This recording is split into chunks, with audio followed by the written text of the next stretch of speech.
Romanos 13, do 1 ao 7.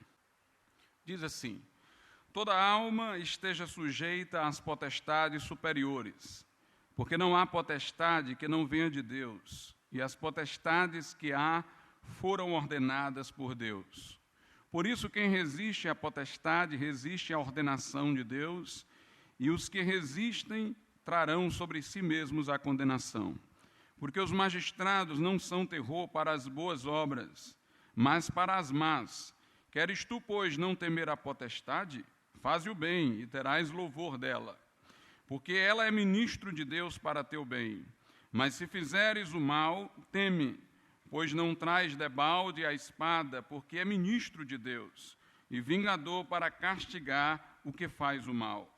Portanto, é necessário que lhe estejais sujeitos, não somente pelo castigo, mas também pela consciência. Por esta razão, também pagais tributo, porque são ministros de Deus, atendendo sempre a isto mesmo. Portanto, dai a cada um o que deveis, a quem tributo, tributo, a quem imposto, imposto, a quem temor, temor, a quem honra, honra. Amém. É interessante o começo desse texto, que ele diz assim: toda alma esteja sujeita às potestades. Quando fala toda alma, quer mostrar um princípio importante, que é o princípio da responsabilidade individual. Nós nos propomos hoje a falar sobre os limites e os deveres do Estado, mas eu vou só inverter a ordem da minha fala. Vou falar primeiro sobre os deveres e depois sobre os limites. E aqui a Escritura está dizendo que toda alma deve estar sujeita às autoridades. O cristão, ele é um promotor da ordem, em primeiro lugar. Então, nós, com isso, já mostramos a inoportuna revolução das massas, tão falada por Ortega y Gasset, aqueles movimentos populares, onde um determinado líder cria aquela massa por discursos inflamados, e pessoas que individualmente nunca fariam certas coisas, massificadas, elas não sentem mais sua responsabilidade individual, sentem os atos que hão de praticar como sendo responsabilidade da massa e assim se excusam na sua consciência. Nós encontramos em inúmeros autores de literatura marxista a ideia de que para se fazer a revolução é necessário se fazer coisas que agridem a consciência individual, que não são boas de se fazer, e, portanto, se coloca o ideal da revolução acima da ética individual, da consciência individual, colocando-se o objetivo como um bem maior, e exatamente esse discurso inflama as massas, e as pessoas não se sentem responsáveis individualmente por aquilo que estão fazendo em conjunto. A Bíblia, porém, nos ensina a responsabilidade individual em assuntos públicos, em assuntos relativos à vida política. Nós devemos nos lembrar de que nós devemos refletir, devemos agir de acordo com a consciência e devemos seguir princípios éticos que reconhecemos. Motivos chamados superiores, porém abstratos, não devem nos levar a abandonar a orientação de nossa consciência. Hannah Arendt, quando falou do totalitarismo, das origens do totalitarismo, mais referentemente ao nazismo, ela mostrou que todo ideal totalitário, ele é alguma ideia abstrata. É o que é bom para a nação, é o que é bom para o Estado, é o que é bom para a classe.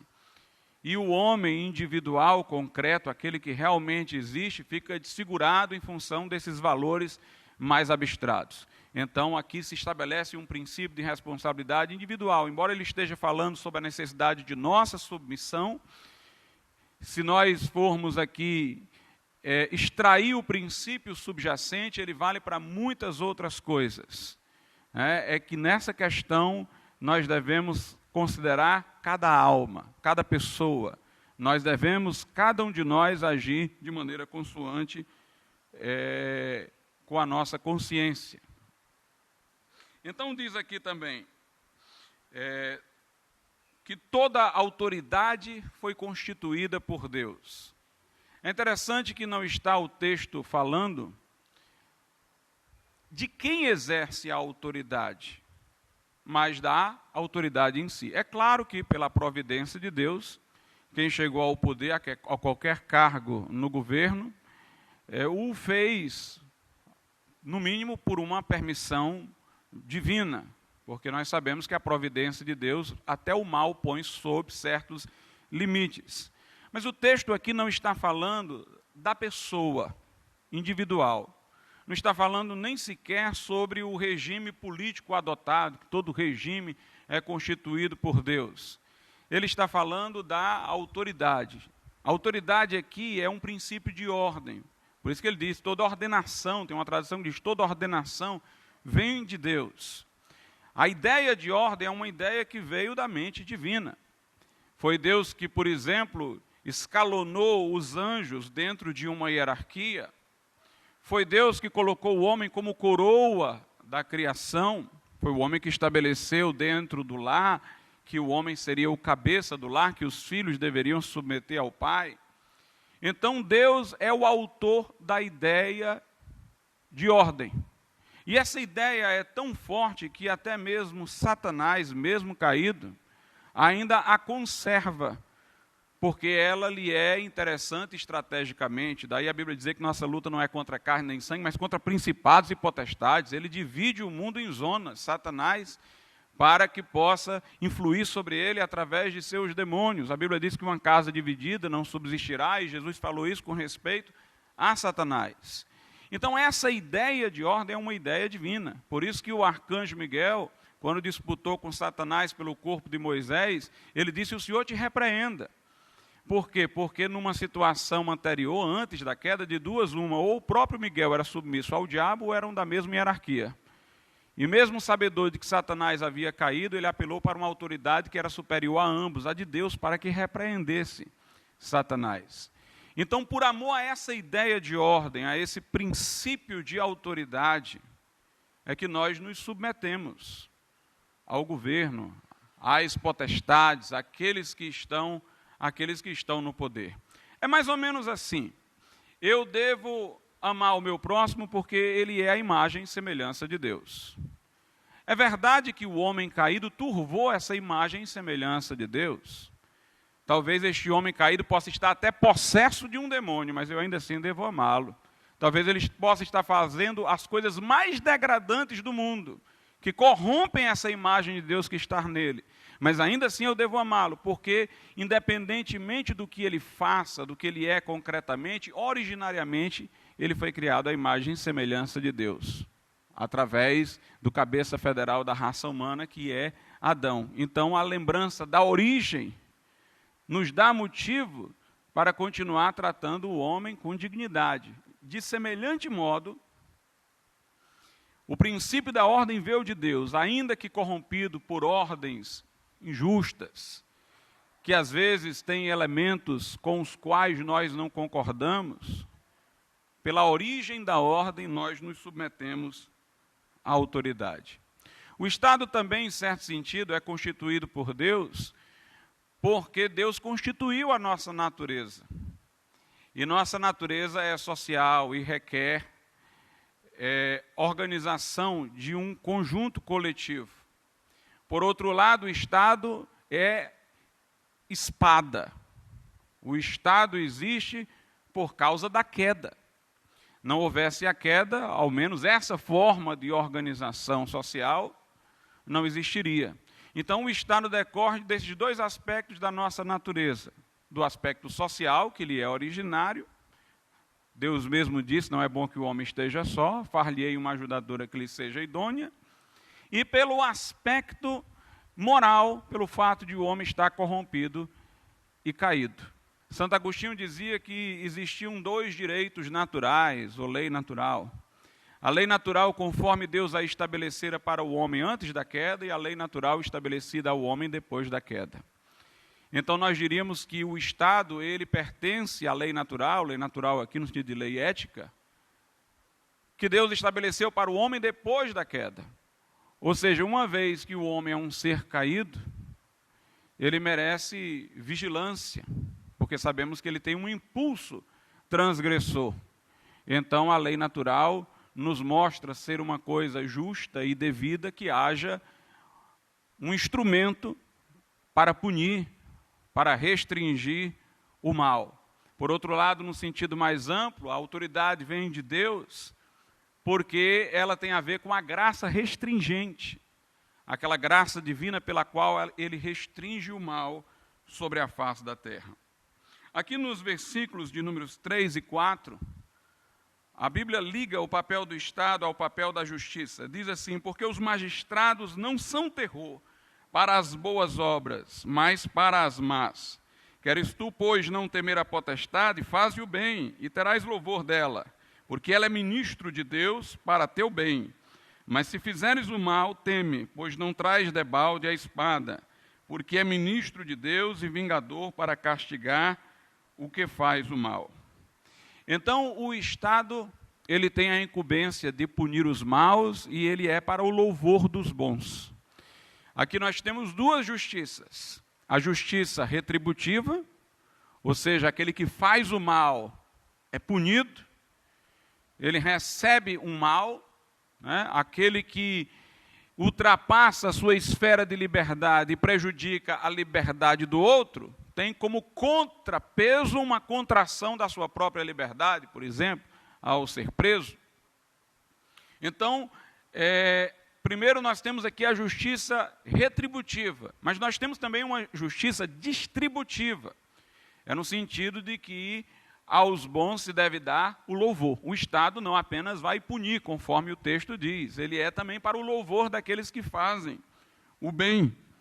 Né? Faz o bem, versículo 3, e terás louvor dela, da autoridade. Ora, louvor é reconhecimento. Então o Estado deve reconhecer os bons, não apenas os bons no sentido moral, mas os bons no sentido de competência.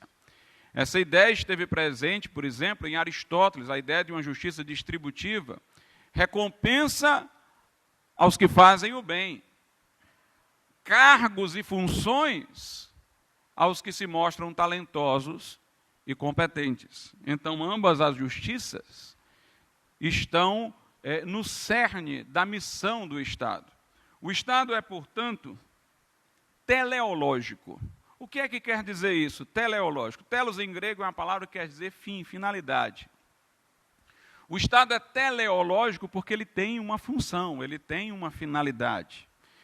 Houve um publicista alemão do século XIX, chamado Jelinek, e de certa maneira, e muito embora não seja tão explícito como ele, o sociólogo Max Weber vai na mesma direção, que destacaram do Estado apenas seus elementos estruturais, o território, o povo e o poder de mando, que as pessoas chamam de soberania,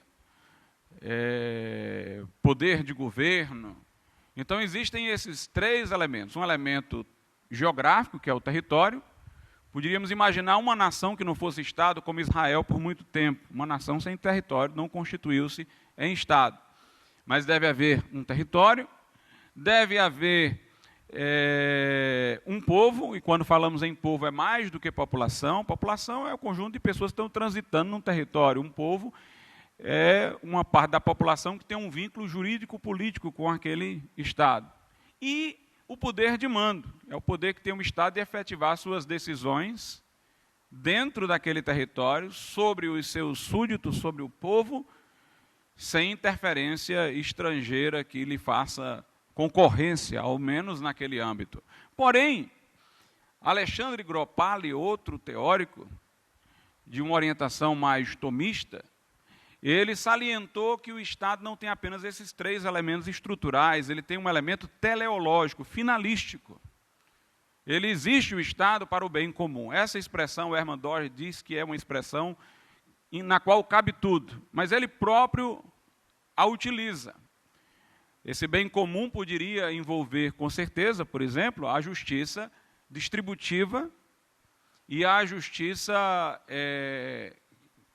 retributiva, a justiça penal e também a justiça distributiva, principalmente, por exemplo, na ocupação dos cargos públicos, Devem ocupar aqueles que têm competência, devem ocupar aqueles que têm talento e que se mostram qualificados também eticamente.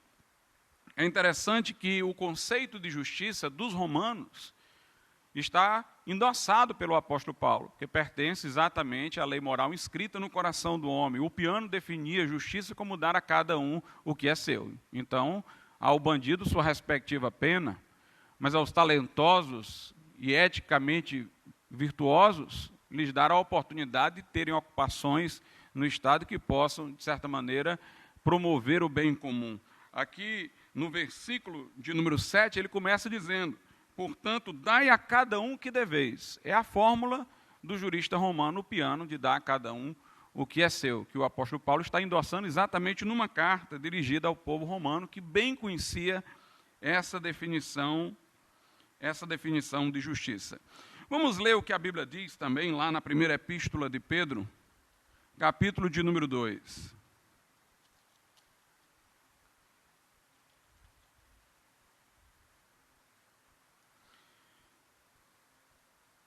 Primeira epístola de Pedro 2, 13 e 14.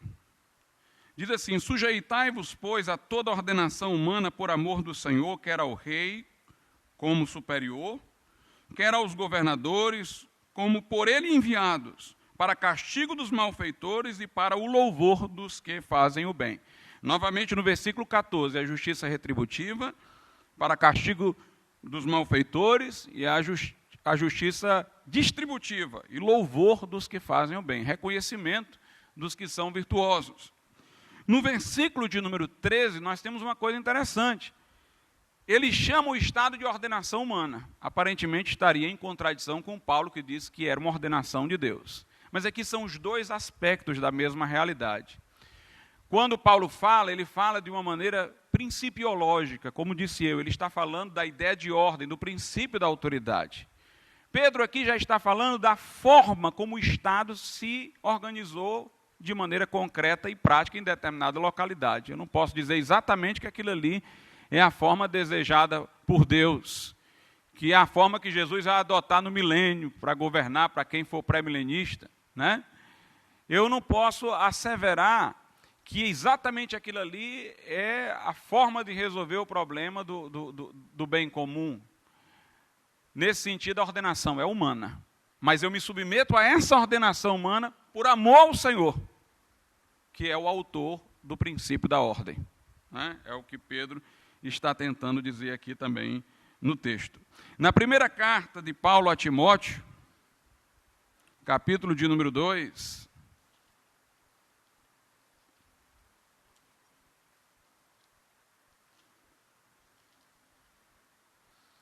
versículos 1 e 2, a Bíblia diz assim: admoesto-te, pois, antes de tudo, que se façam deprecações, orações, intercessões, e ações de graças por todos os homens, pelos reis e por todos os que estão em eminência, para que tenham uma vida quieta e sossegada em toda piedade e honestidade.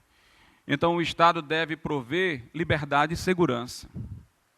Ou seja, ele deve permitir que nós tenhamos uma vida sossegada, quieta, não perturbada, nem por ele próprio, o Estado, nem pelos nossos vizinhos, né? Então, aqui nós vemos os valores liberdade e segurança também como valores que nós devemos orar para que o Estado venha assegurar a nós uma vida quieta, sossegada, inclusive a liberdade para pregar o Evangelho, né? Lutero, inclusive, era bem reduzido na sua fórmula.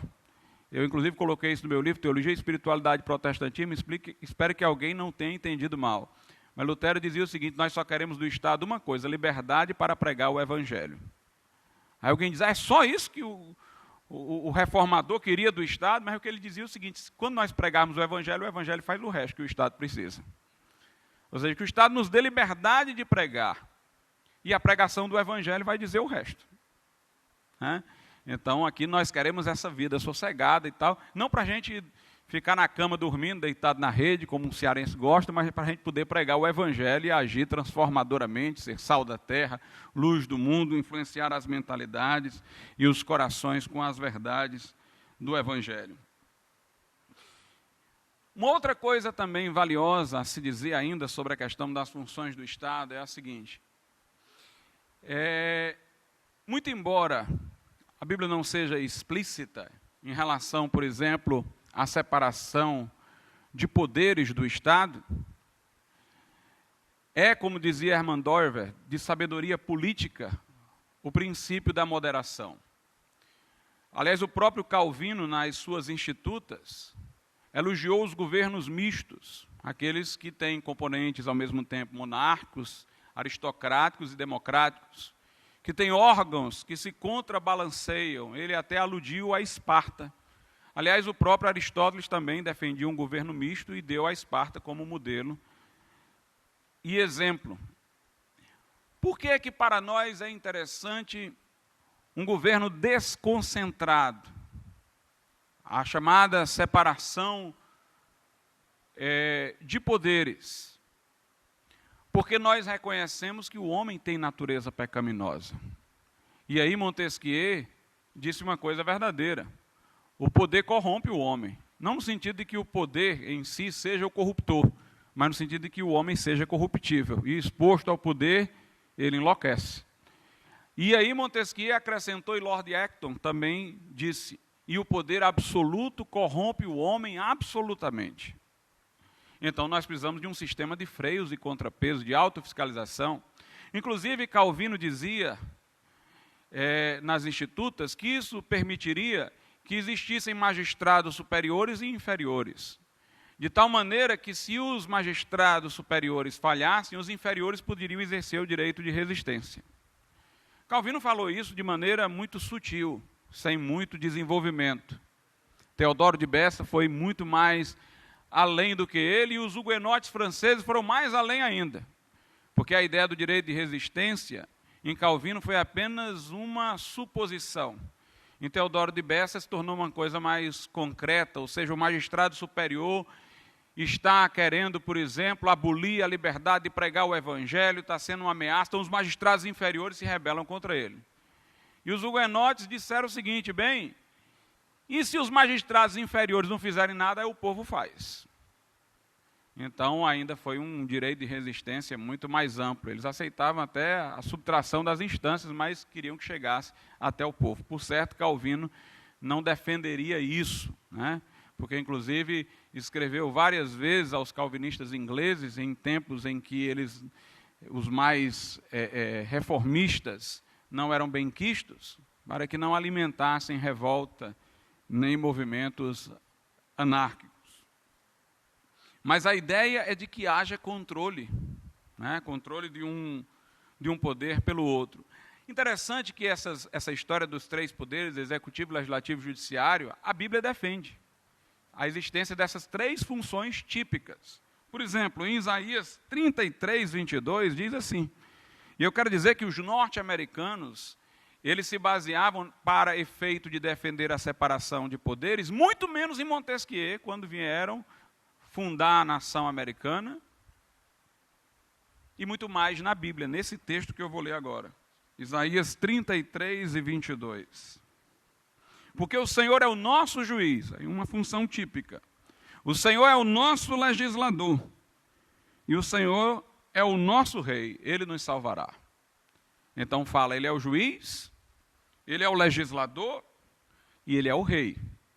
Agora, uma coisa interessante, os evangélicos americanos, que foram grandes defensores do sistema de freios e contrapesos, do sistema de controle recíproco de poderes, eles diziam assim, Deus pode ser as três coisas, mas o homem não. Porque Deus é onipotente, mas o Estado não é. Porque Deus é justo, é sábio, é perfeito, não é corruptível. Mas o homem, somando esses três poderes, essas três funções conjuntas, ele irá, obviamente, evidenciar aquilo que há no seu coração, a sua corrupção, e isso será de efeitos deletérios. Então, eles entenderam que para o homem essas funções deveriam estar distinguidas, deveriam ser distintas. Aqui em Romanos, no capítulo de número 13, ainda, o texto que nos serviu de ponto de partida, no versículo de número 5, está dito assim: portanto, é necessário que lhes estejais sujeitos, ou seja, ao Estado, não somente pelo castigo, mas também pela consciência. Essa consciência aqui não é nem tanto a consciência moral, é nós estarmos conscientes de qual seja a função do Estado. Ou seja, sabedor de que o Estado existe para louvor dos bons, para a punição dos maus. Sabedor de que a ideia de ordem é originariamente de Deus, nós devemos, por consciência, nos submeter. Mas note que eu estou falando do Estado como ele deveria ser. É importante que nós saibamos como o Estado deveria ser para nós criticarmos os abusos do Estado e chamarmos o Estado ao exercício de sua real função. Uma das coisas interessantes em Lutero e nos luteranos do início da Reforma é que eles pregavam ao seu público dirigindo-se ao que Lutero chamava de estamentos. Não tem o mesmo sentido que essa palavra tinha na Idade Média. Por exemplo, para Lutero, a família era estamento. Para a Idade Média não era clero, nobreza, o povo, mas a família não entrava. O conceito dele era muito mais amplo. Então, tinha hora que ele pregava para a família, ele olhava para as famílias e pregava.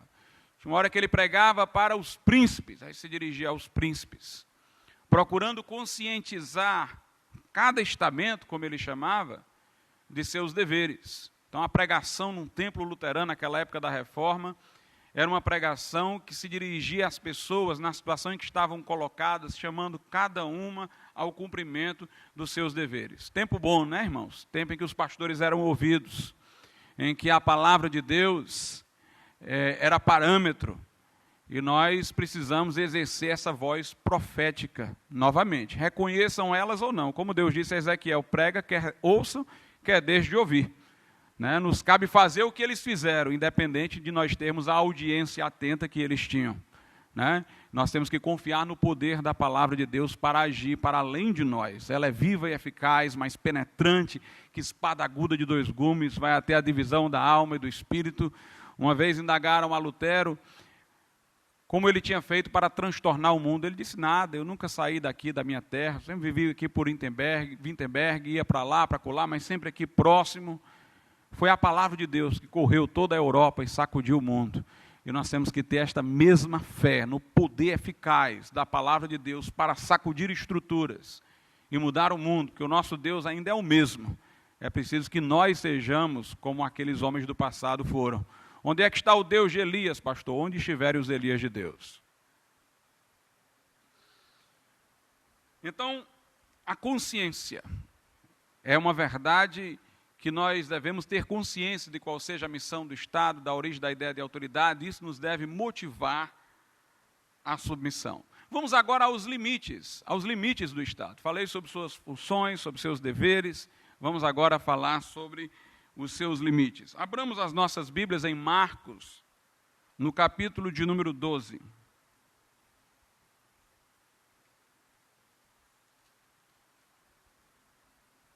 Marcos 12, 13 até o 17.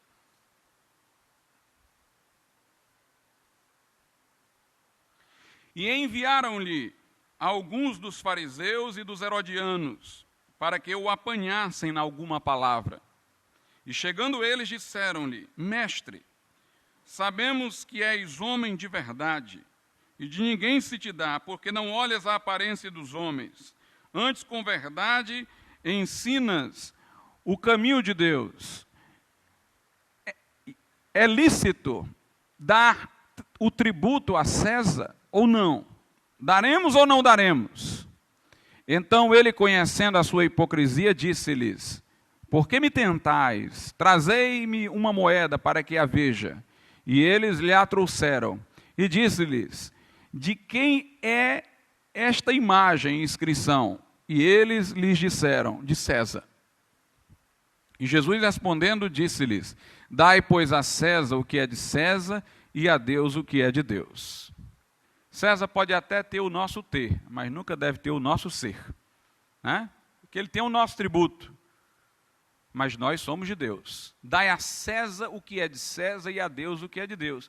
Quando Jesus olha para a moeda e pergunta de quem é a efígie, e eles dizem que é de César, ele diz, dai a César o que é de César, dá para a gente entender o que ele quis dizer em seguida quando diz, dai a Deus o que é de Deus. Nós somos a imagem de quem? A imagem de Deus, somos criados à sua imagem. Então nós somos de Deus. Por isso que é inaceitável a tese do regime totalitário, de que o Estado é fim e nós somos meios. Não, o Estado não é um fim, nós somos um mero meio para se chegar ao fim. O Estado não é o todo e nós somos meramente as partes. Não. O homem, ele tem uma alma imortal. E por isso não vale o argumento totalitário de que o indivíduo passa e o Estado fica. Pelo contrário, um dia o Estado vai passar e nós haveremos de permanecer. Porque nós temos uma alma imortal. Fomos criados à imagem e semelhança de Deus. Tem uma passagem de C.S. Lewis que ele diz o seguinte: você nunca conversou com uma pessoa comum. Ou seja, você pensa que conversou com a pessoa mais simples que encontrou na rua e que falou com a pessoa comum, e você não falou com uma pessoa comum. Nunca falou com a pessoa comum. Você falou com uma pessoa que tem uma alma imortal. Você falou com alguém que quer com Deus, quer sem Deus, vai existir para sempre. Até no fato de este homem prestar contas com Deus, independentemente de ele ser condenado ou não, ele já tem sua dignidade manifesta. Ele é alguém a quem Deus chama para ouvir, para que lhe preste contas. Os atos dessa pessoa são tão relevantes que são julgados. Então, o Estado não pode reivindicar o nosso ser, não pode nos instrumentalizar para as suas tarefas próprias. O Estado, pelo contrário, deve permitir ao homem ter a vida sossegada e segura, deve ser para louvor dos bons e punição dos maus. O Estado deve desempenhar uma função que favoreça o bem-estar do ser humano. E por isso também jamais poderá ser castrada a nossa liberdade de consciência, onde nós afirmamos a nossa individualidade. A Escritura diz em Atos 4,19 o seguinte: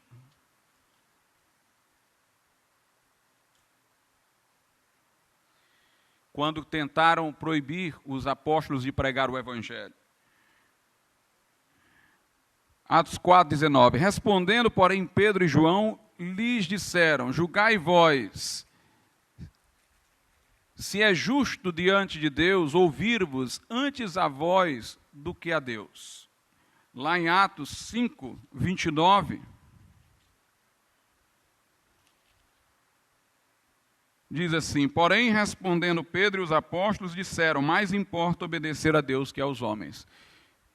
Nós somos de Deus, criados à imagem e semelhança de Deus, devemos entregar a nossa vida a Deus.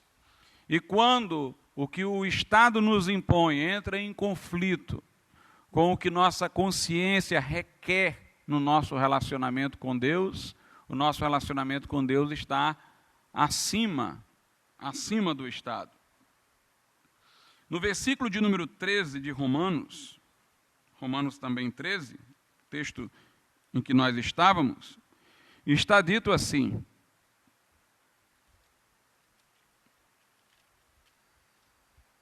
aliás, Romanos 13, desculpe-me, versículo de número 7. Portanto, dai a cada um que deveis, a quem tributo, tributo, a quem imposto, imposto, a quem temor, temor, a quem honra, honra. Pedro diz lá na sua primeira epístola, capítulo de número 2, para complementar esse texto, o seguinte no versículo 17: honrai a todos, amai a fraternidade, temei a Deus e honrai o rei. Então aqui no versículo 7 de Romanos diz que a quem é devido tributo, tributo, a quem imposto, imposto. Aí ele diz, a quem é devido temor, temor. Aí não é mais o Estado, é a Deus. E a quem honra, honra. Pedro diz, a gente honra o rei, mas a gente teme ao Senhor. Então, nós não podemos divinizar o Estado. Ao Estado é devida a honra pela missão que desempenha, é devido o tributo que pagamos, honrai o rei, mas temei a Deus. O nosso temor, acima de tudo, é devido a Deus. Então, o Estado se limita pelo homem, daí a noção de direitos humanos, de direitos fundamentais da pessoa humana e a ideia de dignidade da pessoa humana. Alguém diz, pastor, eu não consigo compreender esse negócio de dignidade da pessoa humana, o homem não é um ser caído? É um ser caído. Mas a questão é que, originariamente, ele foi criado para ser coroa da criação, ele foi criado à imagem e semelhança de Deus, e isso ainda é levado em conta. Lá em Gênesis diz, o homem não derramará o sangue de outro, porque se o fizer, terá por outro o seu sangue derramado, porque o homem foi criado à imagem de Deus. Tiago diz lá na sua epístola, irmãos, nós não podemos com uma boca louvar a Deus e com a outra amaldiçoar o homem, criado à imagem e semelhança de Deus, não convém que seja assim. Portanto, a Bíblia continua falando do valor do outro, porque ele é a imagem de Deus.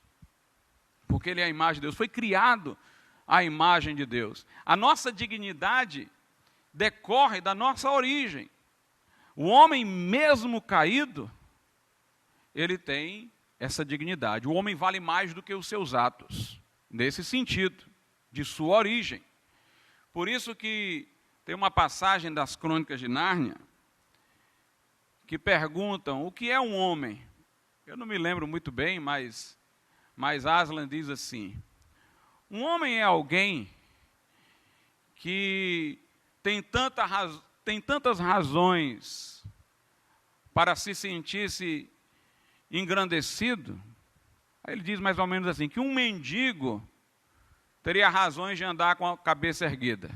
Mas ao mesmo tempo o homem é um ser tão miserável, pratica atos tão nocivos, que um príncipe teria razões para baixar a cabeça.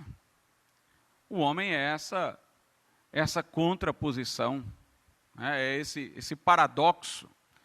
Mas enquanto ele é a imagem de Deus, na ordem com que as coisas foram criadas, então o Estado não pode instrumentalizar o indivíduo.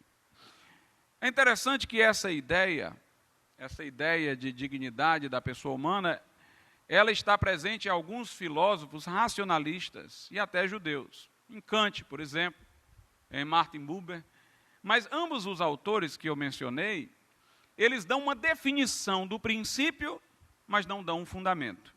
Por exemplo, Kant diz assim, que o princípio da dignidade da pessoa humana assim o estabelece.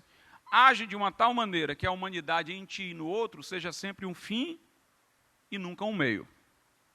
E o Martin Buber diz, devemos amar pessoas e usar coisas. Errado estamos quando usamos pessoas e amamos coisas.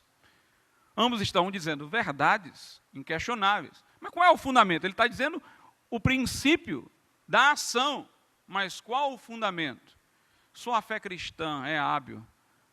Só a visão judaico-cristã é hábil para dar um fundamento para este princípio que o mundo aceita, mas não sabe por quê. É por causa da origem do homem, do fato de ele ter sido criado à imagem e semelhança de Deus. Por isso que Nietzsche disse uma coisa interessante. Nietzsche dizia nos seus escritos que Deus morreu. O que ele queria dizer era que Deus se tornara irrelevante para a sociedade.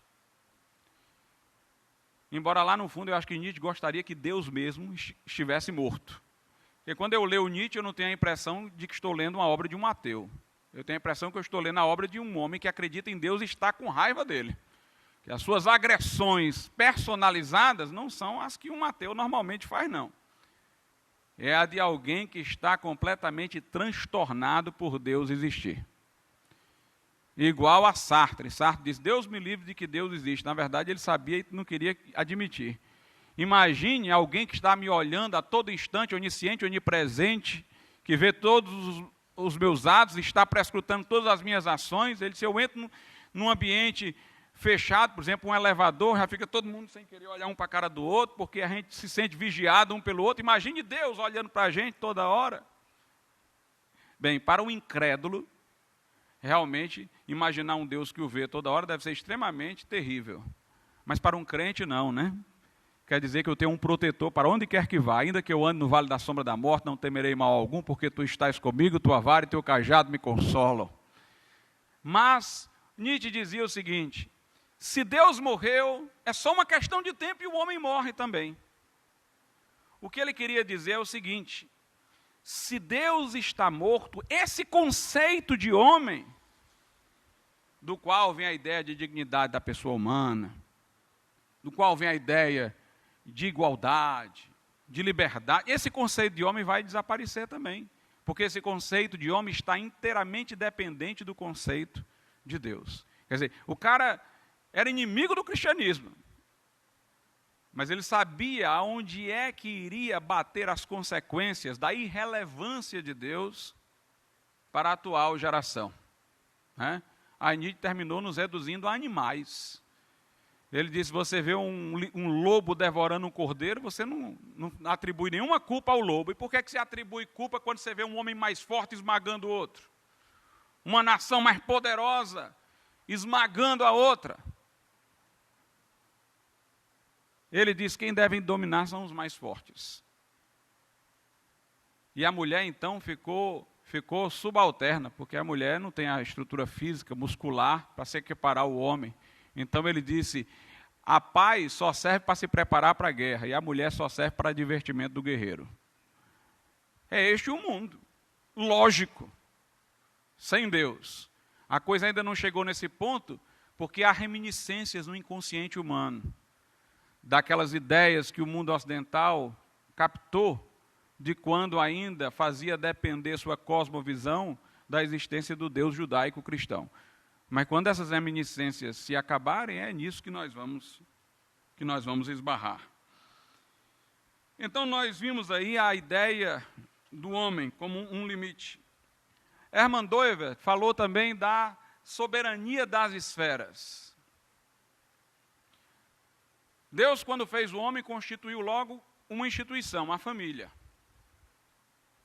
E na medida em que deu ao homem um mandato cultural de desenvolver, ele já presumia, com o passar do tempo, que surgiriam outras instituições. Essas outras instituições, segundo Doivert, já estavam na lei cosmogônica, na lei criacional, na ordem das coisas, como os mais antigos diziam, na natureza das coisas.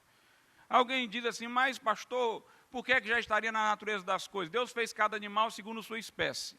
O Doivert diz que Deus fez cada uma dessas instituições também segundo sua natureza, sua lei de vida intrínseca e tal, mas elas não existiam assim que Adão foi feito.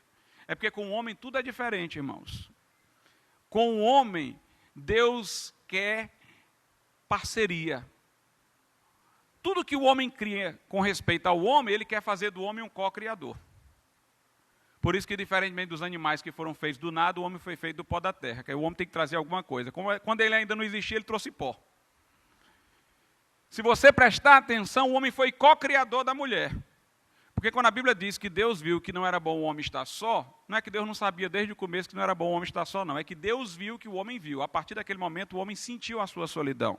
Quando ele foi dar nome aos animais, deu o nome leão, leoa, cão, cadela, ele viu que cada animal tinha o seu pai, ele sentiu a ausência do seu par pessoal.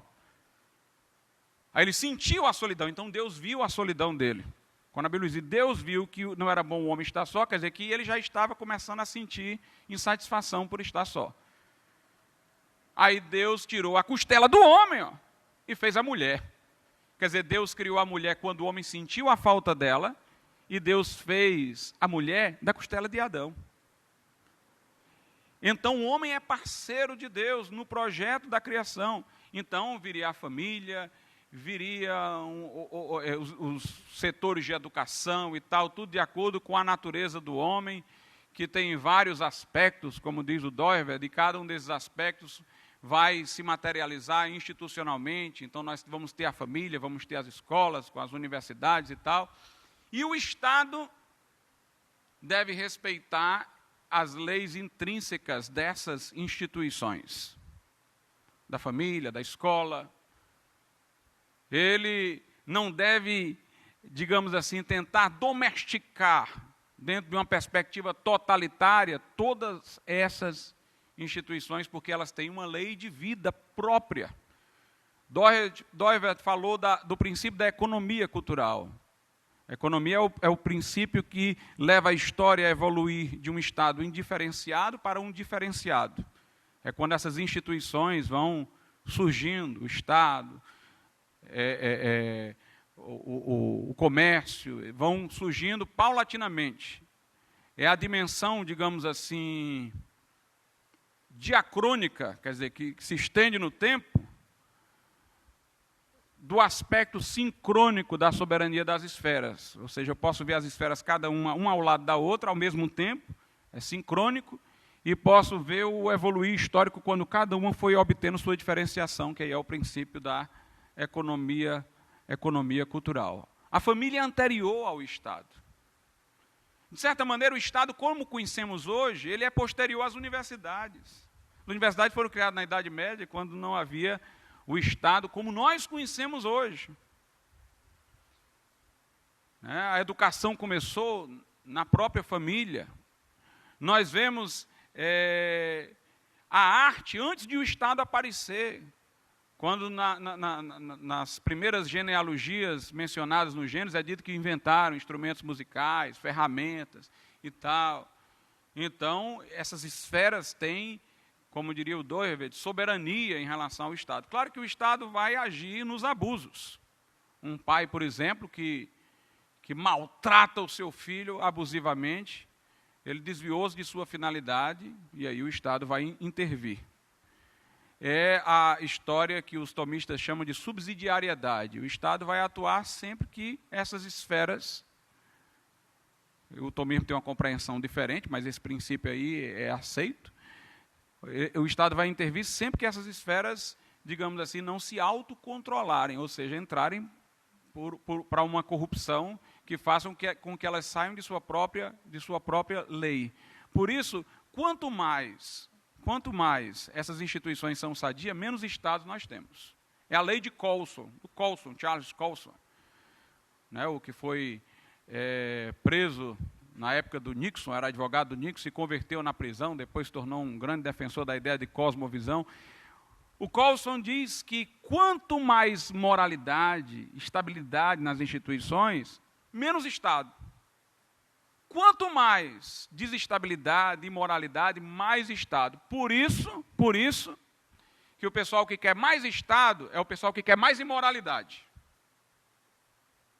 Eles não querem moralidade familiar, quer casamento homossexual, quer aborto, quer divórcio livre, casa aqui, casa acolá, família poliafetiva. Quanto mais uma sociedade se desestrutura nas suas instituições, mais vai ser necessário o Estado. E um Estado que já se prepara estrategicamente para esse momento, demolindo as instituições, não vai vir com boas intenções, não.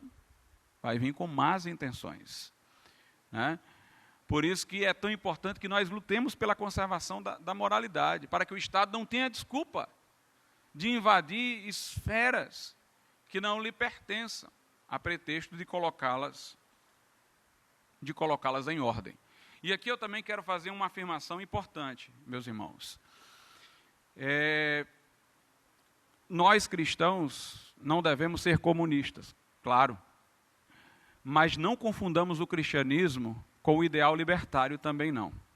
Pode ser que eu aqui me coloque em contraposição de ideias com alguns, é ótimo, porque aí vai haver a contraposição, mas o próprio Hermann Doivert, ele diz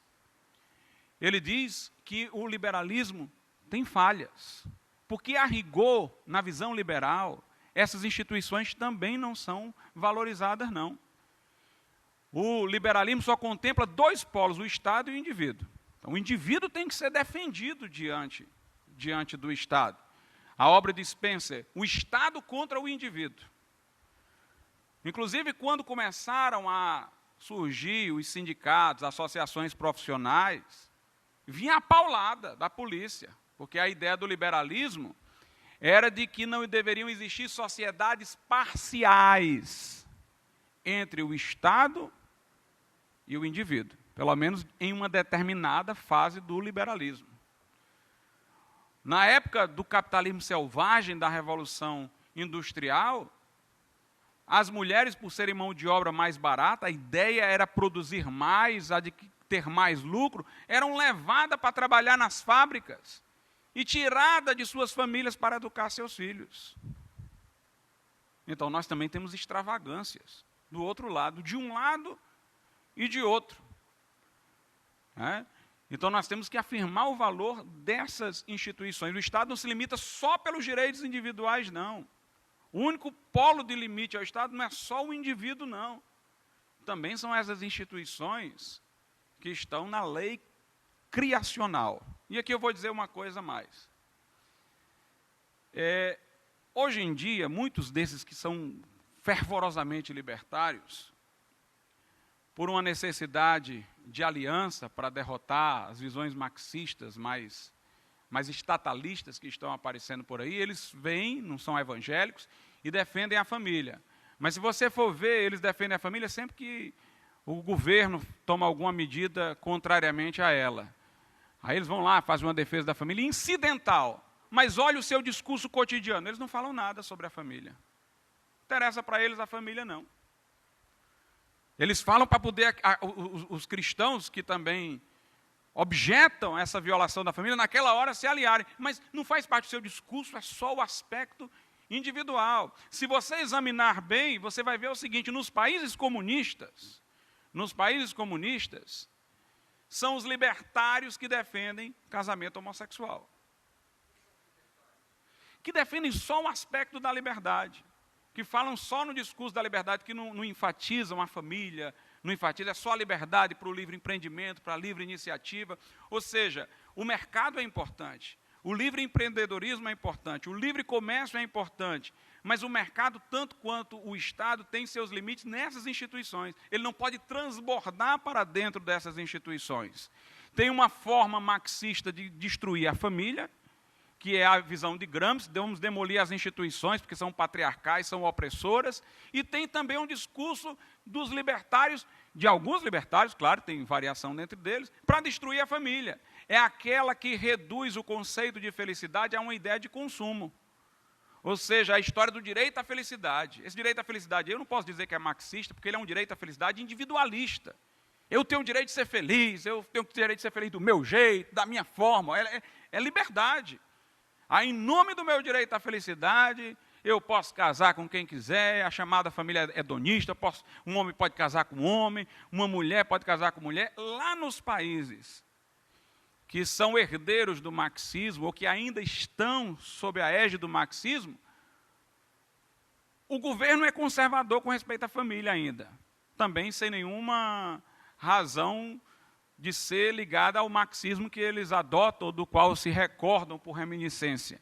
Mas os que estão lá defendendo a abertura e tal, são pessoas que enfatizam a liberdade. Uma visão do direito à felicidade consumista, individualista.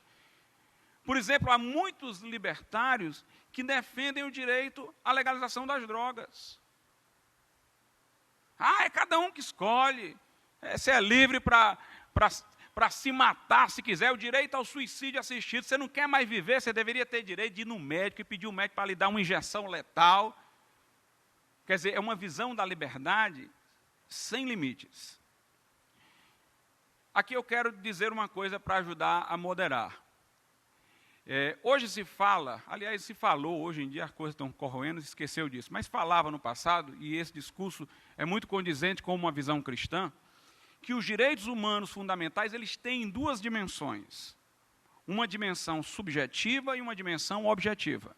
A dimensão subjetiva é quando eles aparecem como direitos mesmo. É a minha liberdade, eu faço isso, eu faço assim, eu ajo daquele jeito. E na dimensão objetiva, eles são valores. O liberalismo estrito só reconhece os direitos fundamentais enquanto posições subjetivas, direitos subjetivos. Não os reconhecem na condição de valores objetivos. O que é que eu quero dizer? Se eu entender a coisa só em termos de direito subjetivo, vou dizer o seguinte, o direito à vida não é meu? É meu direito. Então, se é meu direito, eu renuncio, eu quero morrer. Quero ir lá, tomar uma injeção e desaparecer. Mas se a vida, para além de ser um direito, é também um valor, então ela me é indisponível. Eu não tenho o direito de morrer, e nem de fazer de alguém assessor da minha morte. Ou seja, o suicida só não é punido porque não existe mais para ser punido. E se ele tentou e não conseguiu, ele só não é punido porque não tem pena que possa intimidá-lo, né? Como é que eu vou dizer, rapaz, se você se matar, você vai ser preso?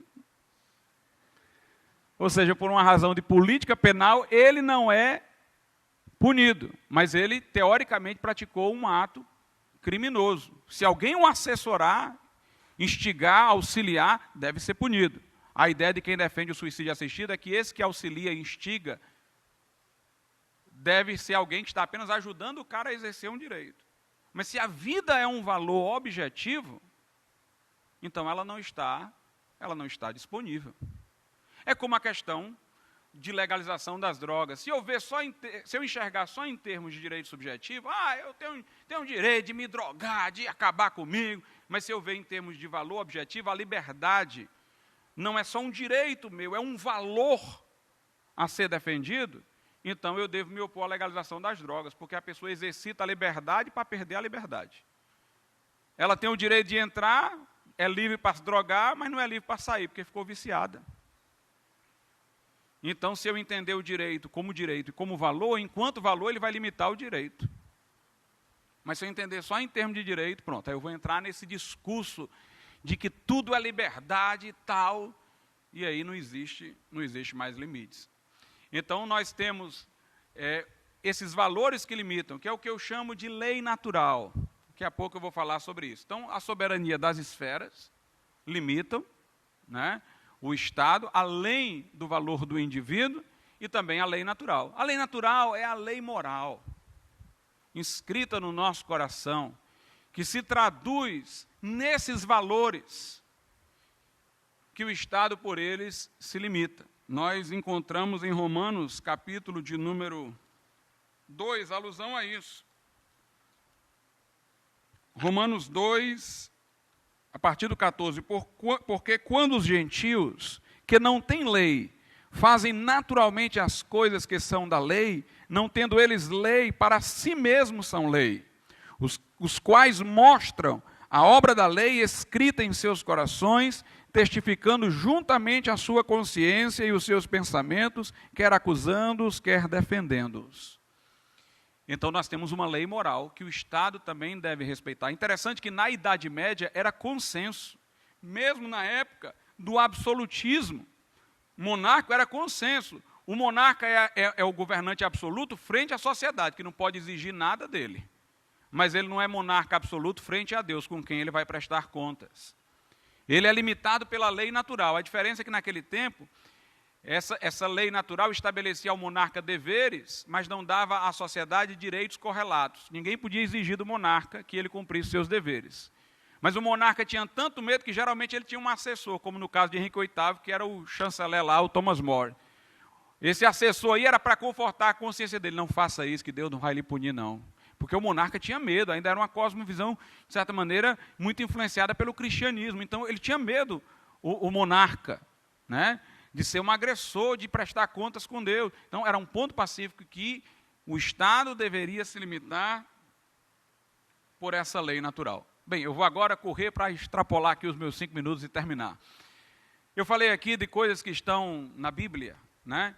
Mas há outras coisas assim que nós podemos inferir pela lógica dos princípios.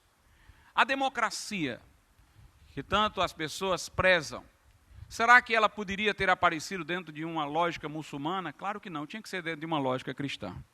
John Stott diz que a democracia presume a dignidade do homem e a sua corruptibilidade.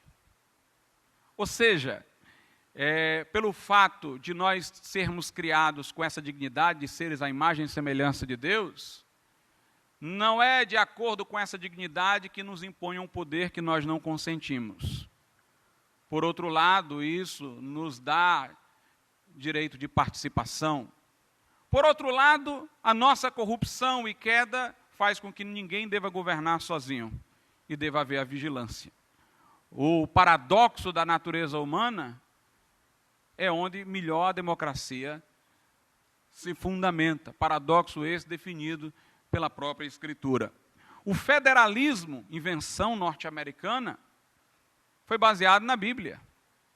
Johannes Althusius, na Holanda, já o mencionava, que em Israel havia um sistema federativo, dividido em 12 tribos. A ideia de pacto foi que embasou a ideia de pacto federativo, de pacto de aliança na Bíblia. Foi que embasou a ideia de pacto federativo. O constitucionalismo contemporâneo, será que eu já passei? O constitucionalismo contemporâneo não existiria sem a reforma protestante. É só você examinar onde nasceu o constitucionalismo, na Inglaterra, na Holanda, países protestantes. Como é que se via na Idade Média a relação da igreja com a Bíblia? Se via da seguinte maneira. A Bíblia deveria ser interpretada de acordo com a tradição da igreja, de acordo com o que a igreja vinha fazendo. Ela era um instrumento de legitimação das práticas da igreja, não um instrumento de avaliação. Então, como é que eles entendiam Constituição? Se falava em Constituição na Idade Média? Se falava, mas a Constituição não pertencia à ordem do DVC, não era normativa, pertencia à ordem dos fatos. Ou seja, a forma como o monarca se conduzia, como o governo efetivamente se conduzia, era a Constituição. Assim como a Bíblia era, na sua interpretação, aquilo que a igreja vivia, como de fato ela se conduzia. Com a reforma a coisa se inverteu. A Bíblia é a única regra de fé e prática. A igreja é que tem que estar de acordo com a Bíblia. Daí a ideia de reforma, repor a forma. Uma igreja sempre em reforma, sempre se avaliando à luz da Bíblia. E aí essa ideia inspirou nos estados a ideia de que deveria haver um instrumento de controle do poder, ao qual o poder deveria se adequar. E aí surgiram constituições escritas como parâmetros de avaliação do Estado. Agora era o Estado que tinha que se adequar a uma Constituição. Carl Schmitt, no seu livro Teologia Política, diz que nesse tempo a influência da igreja era tão grande que os conceitos teológicos migravam para a política. E foi isso que se deu para o constitucionalismo contemporâneo. A justificação pela fé teve um grande efeito para a afirmação do indivíduo diante do Estado. Porque como é que era vista a situação do indivíduo diante de Deus? O indivíduo não chegava a Deus diretamente, ele tinha a mediação da igreja, do sacerdote, do santo, das instituições, dos sacramentos. Entre Deus e ele, muita coisa se punha. Como é que era visto o relacionamento do indivíduo com o Estado? Entre ele e o Estado estava o estamento a que ele pertencia. Ele não chegava diante do Estado como indivíduo, mas como clero, como nobreza, como povo, ou seja, como uma classe, uma categoria, um estamento. Mas a partir do momento que Lutero veio e diz, o homem é justificado diante de Deus pela fé, sem a mediação da igreja, da instituição, do sacerdote, ele como indivíduo chega lá diante de Deus só através de Jesus Cristo. Então isso fermentou a lógica. Então diante do Estado ninguém aparece como clero, como nobre, cada um se afirma como indivíduo diante do Estado e o valor do indivíduo foi salvaguardado. A doutrina do sacerdócio universal de todos os crentes. Não existe mais clero e laicato, todos são sacerdotes diante de Deus. Essa ideia trouxe a noção de igualdade, conforme nós passamos a ter nas constituições a partir do século XVIII. Então, além de tudo aquilo que a Bíblia requer, eu quero dizer que muitas coisas pelas quais muita gente hoje preza, não existiriam se não fosse o cristianismo. E é bom que o mundo seja lembrado disso. Esse meu livro, A Reforma Protestante e o Estado de Direito, é mostrando isso, como a reforma, ela moldou as nossas instituições. E se alguém quer tirar cristianismo, tirar fé, tirar a reforma protestante, então que perca tudo. Se não quer perder tudo, então deixa a gente tocar a trombeta em Sião. Deus abençoe os irmãos.